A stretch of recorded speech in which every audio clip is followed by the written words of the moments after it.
Over time, diesel fuel injectors wear out and fail to close completely. When this happens, they cause a leak down, resulting in a reduction of fuel pressure across the fuel rail. This can cause a difficult or no start condition as well as a smoky exhaust. Left too long, a faulty fuel injector can cause serious engine damage that requires major repair. Common symptoms of faulty diesel fuel injectors: trouble starting the vehicle or uneven idling. The engine cranks but doesn't start unless you crank it for a long time. Misfire. Smell of fuel. Dirty emissions.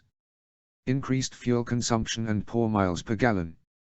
There's nothing wrong in changing only the bad injectors, but it is better and economical to replace all of them. Fuel injectors play a vital role in regulating the flow of diesel to and fro the engine. Replacing it or fixing it when it goes bad is necessary. Special tools are required to take out and replace or fix the injectors. Hope this video helps you to better understand why the fuel injectors are so important for your engine functionality. Thank you for watching this video. Follow me for more helpful content.